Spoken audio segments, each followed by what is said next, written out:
Grant Cardone is one of the most controversial billionaires online. Now, while most people know him for real estate today, it's his sales career that was the foundation for his Cardone capital. Now, some people think he's a sales genius, while others think he's a complete fraud. But either way, if you wanted to find out for yourself, you have to go through mountains and mountains of content since he hasn't produced much in sales. However, as a sales guy who closes more than 8 million in sales a year, I wanted to find out for myself. So in this video, we're gonna see if he's actually legit. Let's do a little game called Cardone Close. So I'm gonna say a line, like somebody gave you an objection, okay? I'll say an objection, and then you say how you would respond to it. Okay. Okay? It's too expensive right now. Well, of course it is. I mean, that's why you came here. I mean, everybody knows this is too expensive. Tell me the truth. Let's say it's a watch. It's this watch right here, okay? You looked at the watch is $58,000. Now, you knew this when you saw it in the magazine, that it was $58,000, and you still came to look at it. But let me show you what's really expensive. And then I'm gonna show them a watch that's probably 10 times that price at $580, and something in between at $125. And then I'm gonna congratulate them for having such great taste in watches and ask them Visa, MasterCard, or American Express. Here's what I'll say about Grant. He's a genius at redirecting the focus from him and coming up with stuff he can say on the spot. This wouldn't work in sales today. As you might understand, you can probably tell yourself, if you're in sales, this wouldn't work. The technique that he's talking about is he's agreeing with the buyer and he's trying to anchor him to a higher price point good. This is something that can work, but in very niche luxury-based scenarios where someone has $1 million in the bank, they're seeing a watch that's $50K, and they're presenting him with a $100K watch to tell him essentially, well, it is too expensive and that's why you're buying, to elevate your status, and you can elevate your status even more by buying a more expensive watch. But this isn't what day-to-day sales is about. When someone tells you it's too expensive, there are 5 different reasons why they might feel it's too expensive, and Grant didn't identify any of them. Of course, it's just a role play. But the 5 reasons for someone saying that something is too expensive is value objection, an actual money logistical objection where they don't have the money. It can be a money fear objection where they're uncertain, they're not 100% sure they want to invest in this. Then it can be, I found cheaper solutions out there and you're the expensive one. And they can also feel like they don't deserve to invest in themselves in that level. So 5 different ways to handle the too expensive objection, and this was none of them. By the way, I can show you something cheaper. I just didn't think that that's what you were interested in. Love that. Okay, let me talk. I need to talk to my spouse. Great. And I'm sure if you're like me, you talk to your spouse about everything, right? So he would then know that you're here right now. You would have talked to him this morning and said, I'm going to see Grant today at the BMW store, and I'm going to look at a 7 Series. If you guys talk about everything, you talked to him before you came here. This is not a surprise, unless you don't talk to him about everything. Which one is it? No, we've been talking about, okay, good. So when you go back tonight and talk to him about the car, what are you going to tell him? You're going to tell him the price, you're going to tell him the payment, you're going to tell him what it looks like, probably going to show him a picture. And what's he going to say? He could have went there right away. There was a lot of preamble to this because he was looking for things to say, right? Grant isn't actively selling right now, and that's 100% understandable. I'm not pointing fingers at him. Like, he's not active in sales. He is doing real estate deals. But don't take this as an example on how to handle objections, because the entire 2 sentences that he said in the beginning, he was just buying time to come up with the question to say. What's he going to say? Let's say he says, you're not answering any questions, by the way. I don't need you to. These are all rhetorical. I'm having the conversation as you and me, okay? So let's just say he says, you can't do it. Holla, no. It's the wrong color, the wrong price, the wrong payment, whatever. You can't do it. What are you going to say to him? You want me to say, I can make my own decisions. I want this car. Good. So see, what I'm doing is I'm flushing the objection out that he's going to have, or I'm going to find out that it's not even real. In fact, you're probably going to say, look, I'm going to buy the car anyway, and maybe I get closer to closing a deal. That's fine. I mean, we got there eventually, you can simply ask them, besides your partner giving you the green light on this car, would you buy the car? They would say, yes, I would buy the car. Why would you buy the car? I love it. It's big. It fits all my baggage. I can go do campsites with it. That's perfect. What do you feel your husband is going to say when you tell him that you love this car and it's $50,000? What do you think your husband is going to say? He's going to say it's too expensive. That's how you find the real objection. And then the follow-up question is, well, what happens if you go to him and he says it's too expensive? And now the wife can say, well, I would do it anyway. And you close the sale right then and there. So you don't need to all the preamble and asking all this bunch of questions to just arrive to these two vital questions. It sounds good, but I just need to think about it more. Good. Great. How much time would you think would be long enough for you to think about it? Just, a week or so. Good. In a week or so, let's just pretend, let's play a little game here. A week or so from now, are you going to be thinking about the price, the payments, the product, how you're going to pay for it? What are you going to be thinking about? That's not the worst question ever, because he's trying to isolate what's the actual objection. However, when you just blindly mention, oh, you're going to think about the price, the product, you're subtly redirecting the prospect's mind to cost-based thinking. So they're thinking about really the cost and not the results that they will get. So that reframe isn't really happening when you feed them that. Instead of making these assumptions, and I'll see how this continues, or you can simply say, that's not an issue, you can take time to think about it. Before we go, and we wrap up here, what's coming up for you, just in case I can give you clarity now that I'm here, so you can make an informed decision. And you can use this tonality and you can use these exact words, because what I'm trying to do is, in a way, hypnotize them, give them space to breathe, so they can actually come up with the reason why. Because the think about it objection, it's a triggered objection. It's not a true objection, it's a smokescreen, right? It's fugazi. It's something that came up because they didn't know what else to say. It's an easy thing to say for them. So how you get ahead of it is, first, you calm them down by saying that's not an issue at all. You can. There is the option of you thinking about it. That's not an issue at all. Now that I'm here with you and we're sitting together, what's coming up for you that you might want to go over in your mind, just in case I can help now that I'm here. So when I'm taking that frame and I show them that I'm here to help you out and not to sell you, and I'm disarming along the way, they're going to feel much more comfortable in giving me the real objection, which can be money, the product, and whatever Grant asked. I gotta evaluate everything. Good. So you see, he hit a hard wall. I need to evaluate everything. So he didn't really get an answer there. if you were to make that decision right now, what would you say about the price? It's a little. And what would you say about the price? What is the prospect going to be thinking about when we ask them about the price? They obviously have an objection, right?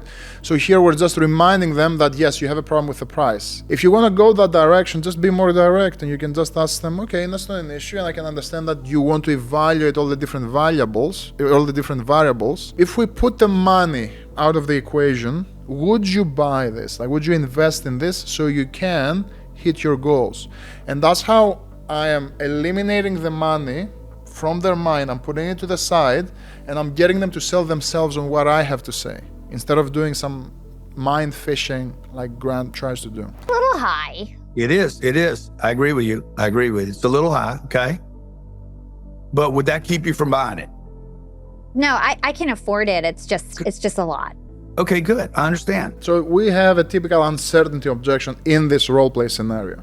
What about the payments? Let's assume there's payments on this. This is a no-no, because when we identify that they are uncertain about the price, they have the money, but they're uncertain, payments won't fix this. Now, it might fix this in this role play, and who cares? But when someone has the money, there's no reason for them not to move forward. They would just, if they were ready to move forward, they would just say, can we break it up into payments? There's something else holding them back. There's some fear, there's some uncertainty in their mind that they're not sharing. So you should never offer payments when in scenarios like this. I could make the payments. The payments are good. So I'm gonna check off. It's a little high, but you could do it.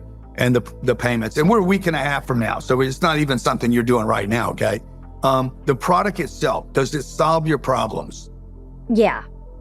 Okay, you're certain it solves every problem that you're concerned about? Well, that's what I need to think about. Okay. Well, what are the problems? Now we went back to a product-based value objection, right? But this can get triggered because we're offering payments and not the logistics. In the series of you handling objections, you always want to start with a value objection so you don't get through this shit over and over and over and you go through loops with a prospect. So if you just ask, okay, let's forget about the money, put that aside. If we take money out of the equation, would you do this in the first place? Like, does this solve your challenges? And you hear a no, and you hear a maybe. And now you can probe. That's not an issue. What don't you like out of what we covered? Because it might not be the fit for you. So when it's a product, when it's a value-based objection, you can push them away slightly to see where they will push back. So that's why I'm asking them, what don't you like about it? And now you will find out why they're not moving forward. You like it to solve for you that you're not sure about. I'm just not sure it's going to scale with me. It's not going to scale with you. Okay? Meaning what? I'm a little confused on that. Well, we got to figure out what we're buying, but it's not, I feel like it's not going to scale with my, like, I might outgrow it. Okay, so you need more than one of these. Mm-hmm. So really, this isn't about too high or the payments or the product. It's really about, you need what? If you had 10, would that be enough? See, we might have an opportunity right here to find out that we're underselling this person. By the way, I'll tell you a story about, I've never done this, but yeah, we have a scenario that's not realistic. Like the true objection here was a value objection. We didn't really overcome it. What she mentions about it doesn't scale with me, it probably refers to a system-based solution in where we need to probe deeper and tell her, what aspects do you feel are not scalable? And if I shine a light through these aspects specifically and I collaborate with a prospect, I can help her move forward. It wasn't about upselling her or downselling her. It was more about getting concrete with what's in the prospect's mind that's creating uncertainty. Just like, I'm one of the biggest influencers on LinkedIn, for example. So I could just say everything I know about LinkedIn, impress them, close the sale, But for a salesperson that works for somebody else, how are they supposed to come on a call, be confident, be likable, or be somebody who like people want to give millions of dollars to? They need to act like you on the call.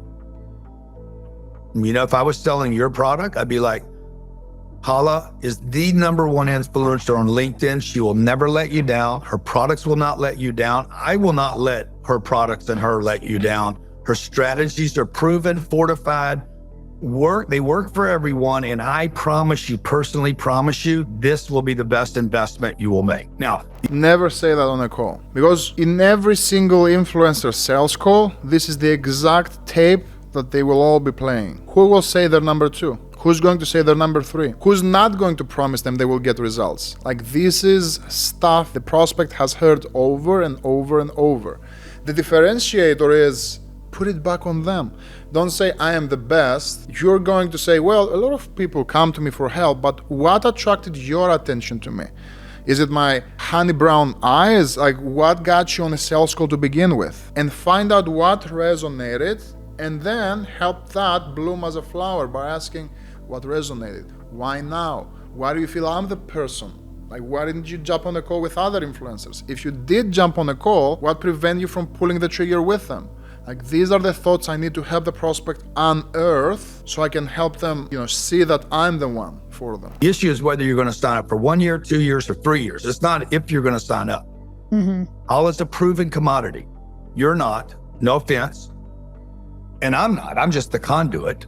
I'm the messenger. Grant is very good at upselling people. Like, he has a concept that one of the sales calls, this is in a different video, he mentions, it's kind of, the prospect tells him, it's kind of expensive at $2,500 a month. And he challenges the prospect and he tells them, well, it's not really a $2,500 a month investment. It's a $30,000 a year investment, because clients stay on for a year to get real results. And that's how you can, instead of selling them on a month-to-month basis, you can upsell them to the full year. And he's very good at upselling. But until we get to that point, we need to get them sold before we get them upsold. And this is where I see a lot of opportunity. It's in chapter 9, the magic of agreement. And the magic of agreement basically says, never disagree with your customer no matter what they say. I only want one scoop. Excellent, sir. Great. Wonderful. However you say that in French, in France. I don't know how to say. How do you say excellent? Excelente. Hey. Ça va, ça va, ça va, ça va. Hey, great. How do you say great? Ça va. Ça va, ça va. Okay, boom. And and do the one scoop and charge them for the $16 or whatever, and then they're going to complain about it. Oh my God, it's so expensive. You're right. You're right. It is expensive. Okay, I'm going to agree with them again. Okay, the line's so long in here. I agree with you. Oh, it's so hot outside. You're right about that as well. It's something that you can do. It won't make or break the deal, right?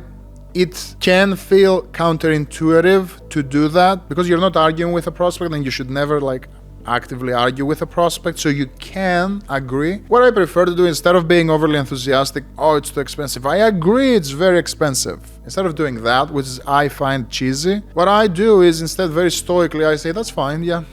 Aside from that, do you actually want to do something about your situation? So I prefer to keep it very chill, calm, collected, because I am in control, but I don't want to make them feel that, oh, he's about to sell me something, because he's too excited to agree with me. 10,000 years ago, before we had hieroglyphics or alphabets or numerical systems, somebody decided a 3 was more than a 2 was more than a 1. These are made up.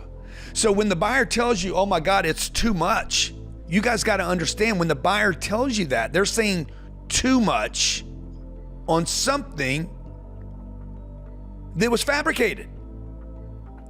Okay, so price cannot actually be an objection, because prices and values were completely arbitrarily fabricated millions of years ago, or whenever they came up with the numerical code. So this is important to understand. He is correct in saying, yes, we created numbers and they're artificial, they're fake, it doesn't mean much. And yeah, if you look at money, yeah, it's a form of transaction, it's energy, or you can say it's time trapped. Someone worked for X amount of money, X amount of hours, and they're exchanging these worked hours for a different product or service. However, when we make a decision, someone puts a thing in front of us and they say, this is $500, my mind goes to the previous transaction I have made for $500. Because I have assigned, for example, for $500, I need to work 1 hour. So when you're asking me for $500, I'm looking at this as if it's 1 hour of my time, correct? Yes. So from there, if I put the product in front of a person and he says this is too expensive, he has a virtual scale in his mind that says, I'm putting over here $500 and over here I'm putting your product, where do we stand? If it's too expensive, they see as your thing that it's lighter in the scale than the money they're putting in, right? Simple as that. So what I need to do, the only way I can get them to buy is to show them that my product is worth their money by understanding where their challenges are and making a better connection with what I offer. So yes, it can be fake, it can be fugazi, you can say that, oh, we made up money and time and all these other concepts, but how we associate the monetary dollars in our mind is with the previous purchases we made. So again, you have to have a decision maker. Folks, the sales cycle is very specific. You must have a decision maker, they must be qualified, and there must be urgency on the line to do something. If those 3 things are not available, you will never sell or close a deal. Yeah, Grant is on the right direction here. The 3 factors he mentioned, if the prospect is qualified, if they're the decision maker, and if there's urgency, I agree with these 3. When it comes to drumming up urgency throughout the call, not just because an event happened, they're hiring for a position, but instead drumming up urgency on the call is by asking questions, by making them aware around their specific pain point and digging deeper around that by asking things like, how long has this been a problem? How has this been impacting you overall? How's that showing up in your day-to-day life? We get very concrete there. And then we can ask questions, urgency-driven questions that sound like, why is that important for you now though? Like, why is that hire important to you now rather than next quarter or Q2 next year? And that's how you get them to drum up that internal urgency instead of you pushing. Okay, so we covered quite a few of Dan's strategies and thinking behind sales. Right now, I would give this a 5 out of 10. It's average, it's a bit outdated, but it's normal. Grant isn't selling all of his time. Like, he's not actively selling right now. He's focused on real estate and closing deals, which is 100% respectable. Now, if you want to see how Alex Hormozi handles objections and my thoughts on it, watch this video right here, and I'll see you over there.